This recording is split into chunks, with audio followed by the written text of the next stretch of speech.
First of all, let's say the U.S. dollar has lost 85% of its value since the 70s.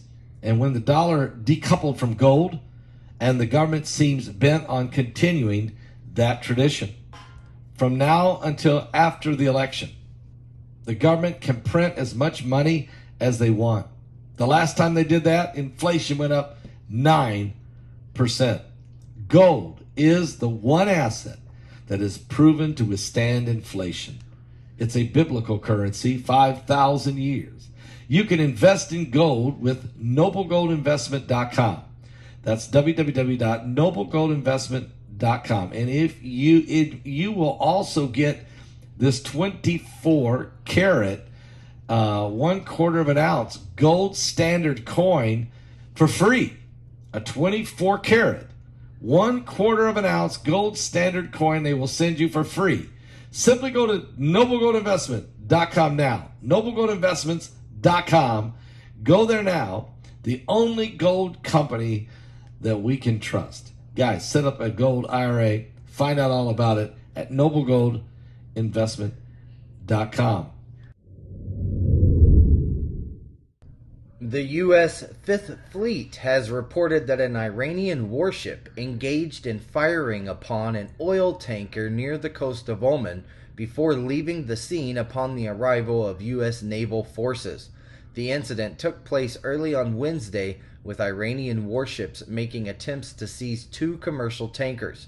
Shots were fired by Iranian personnel during their endeavor to take control of the oil tanker named Richmond Voyager, as stated in the Navy's release, USNI News reported.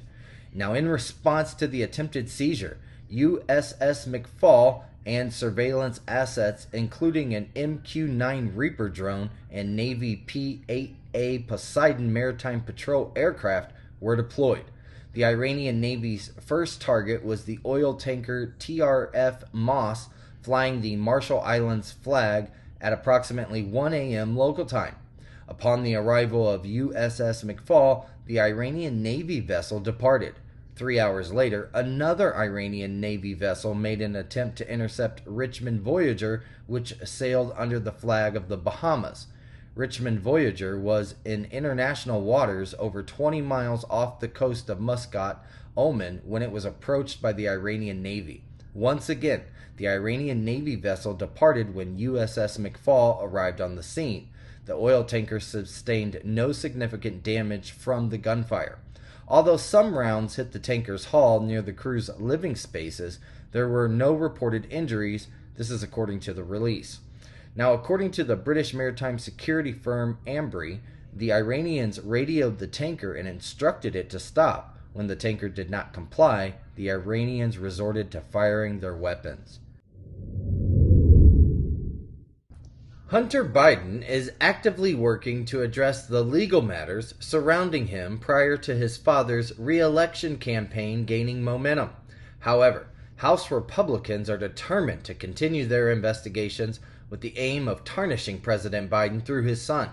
In a recent span of time, Hunter Biden reached a settlement in a child support dispute with the mother of his 4-year-old daughter. He also entered into a plea deal with federal prosecutors, admitting to a pair of misdemeanor tax crimes, which is likely to spare him jail time, the Wall Street Journal has reported. Additionally, he has agreed to participate in a diversion program, allowing him to avoid prosecution on a gun possession charge on the condition that he remains drug-free and refrains from firearm ownership. Republicans wasted no time seizing upon the plea agreement, criticizing its perceived leniency and demanding the appearance of David Weiss, the U.S. attorney appointed by former President Trump, who supervised the lengthy investigation into Hunter Biden. GOP lawmakers have emphasized allegations made by an Internal Revenue Service supervisory agent that Weiss was denied special counsel status and prevented from pursuing more severe charges in Washington, D.C. and the state of California. Now, last week, Weiss sent a letter to lawmakers affirming his willingness to appear, quote, at the appropriate time, likely after the younger Biden's scheduled court appearance on July 26 of this year, during which he is expected to formally plead guilty. Weiss also defended the investigation's integrity and refuted claims of being hindered from pursuing additional charges.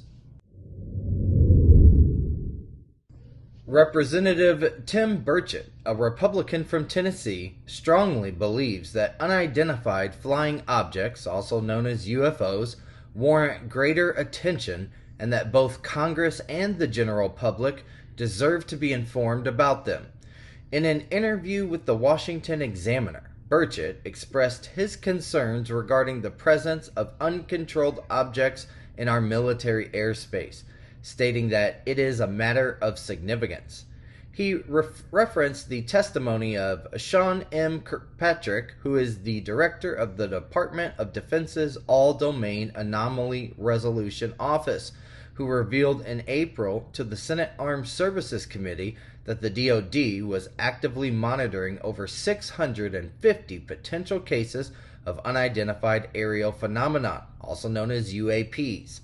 This figure represents a substantial increase from the 350 cases that were disclosed in the UAP report submitted to Congress by the Director of National Intelligence in January, the Washington Examiner has reported.